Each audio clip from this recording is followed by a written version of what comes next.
Eu acho que uma das lições importantes é justamente o que eu comecei falando sobre a retórica, né? Que eu chamei da conversa fiada. E você e o Marcos também já acrescentaram sobre as novas terminologias, né?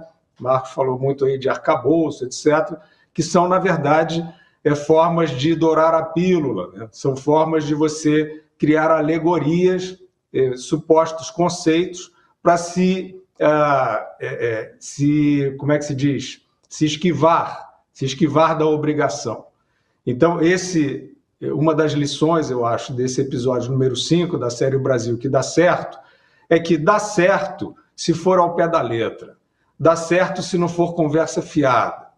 Orçamento pode ser ficção, reforma tributária pode ser ficção, com palavras ao vento. Programas de governo podem ser ficção, frequentemente são ficção, porque são intenções. Você tem que seguir exatamente os fatos, você tem que seguir exatamente as ações, o que é feito e o que não é feito. Então, nós estamos mostrando como, por exemplo, as instituições foram invadidas no bom sentido, né, foram ocupadas por dentro. Falamos do Conselho Monetário Nacional, falamos do Banco Central, falamos como foi feito, era uma medida simples, mas que a ação era complexa, né, você cortar a burla que existia sobre a lei do colarinho branco, que não permitia o empréstimo ao controlador de uma instituição financeira. Isso, na prática, era feito pelos bancos estaduais, favorecendo politicamente e pessoalmente governadores. Então, isso foi, digamos, a tomada de instituições por dentro para que a lei pudesse valer. E o que nós estamos vendo ao longo da história, na escalada populista, na escalada parasitária, é justamente o contrário. Nós falamos, inclusive, aqui de cunho demagógico de certas medidas para facilitar a aprovação no Congresso, mas com o objetivo de trazer ações concretas. Por exemplo, a ideia de você não gastar mais do que você arrecada era chamada de ajuste fiscal. E por conta aí desses cacuetes do debate político, que infelizmente é sempre superficial, a ideia de ajuste fiscal passou a ser associada a uma maldade burguesa, capitalista, de direita, neoliberal, vários desses nomes que se costumam tentar dar. E o que eles fizeram? Trouxeram uma figura de linguagem que era substituir ajuste fiscal por responsabilidade fiscal. Isso, de fato, é uma coisa que parece, né, sem nenhuma consistência, mas foi uma medida propagandística para o bem, nesse caso, né?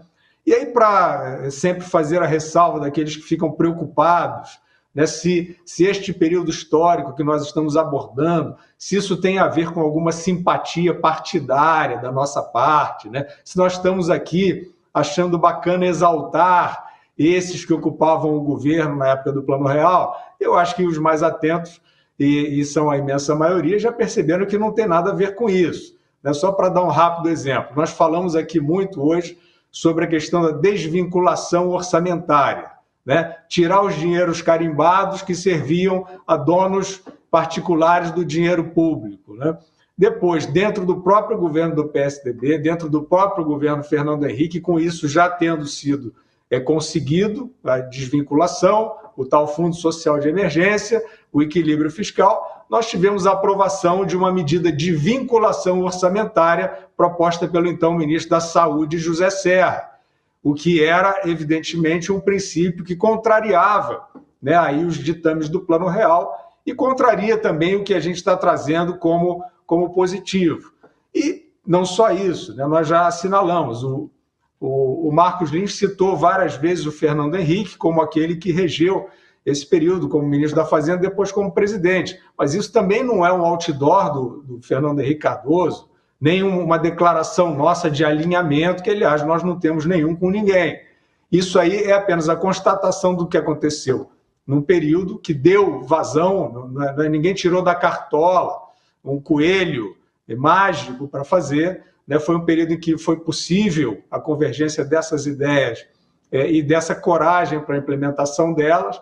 Agora, nós já mostramos aqui, ressalvamos aqui, que dentro ainda do período que a série cobre, isso está um pouco mais adiante, vai um pequeno spoiler, o próprio presidente Fernando Henrique cedeu a ideia de abrir um pouco mais as torneiras para conseguir a sua reeleição.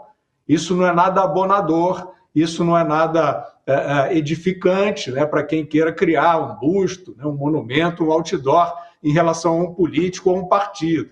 E não preciso nem dizer que depois, né, vários desses, a maioria desses protagonistas da série que a gente está trazendo, né, que estiveram no comando de medidas muito importantes e construtivas, né, que é o que a gente convida você a entender e a discernir. Né? Perceba as medidas que são construtivas e peça por elas.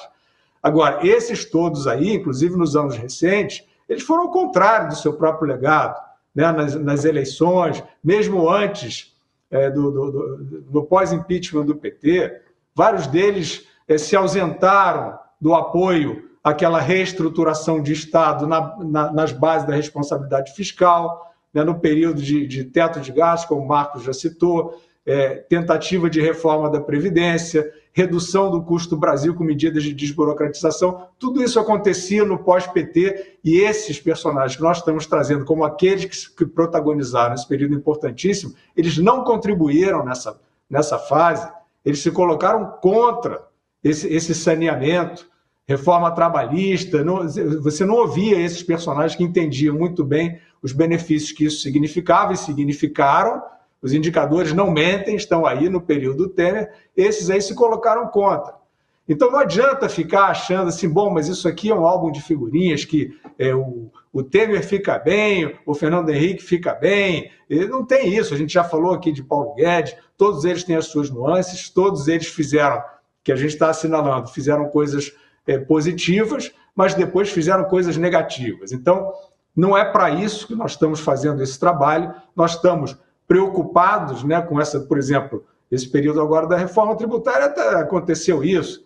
Parlamentares do Congresso recebendo um texto, o Marcos Lins acabou de trazer um trecho que ele destacou, muito preocupante, e esse texto é absolutamente um palavrório, completamente prolixo, etc. Ele foi trazido quase em cima do momento da votação. Isso não é sério, isso não pode denotar boa-fé, e evidentemente que nós estamos sim assinalando que esses princípios de administração pública, que são o que você se interessa, principalmente em política, não tenha dúvida, fora a defesa da liberdade, que passou a ser atacada muito mais, nós estamos trazendo a importância da consciência sobre essas medidas, e é claro, né, que quanto mais o político, o aproveitador, o oportunista, percebe esclarecimento por parte da opinião pública, aí ele se acanha um pouquinho mais nos seus maus propósitos.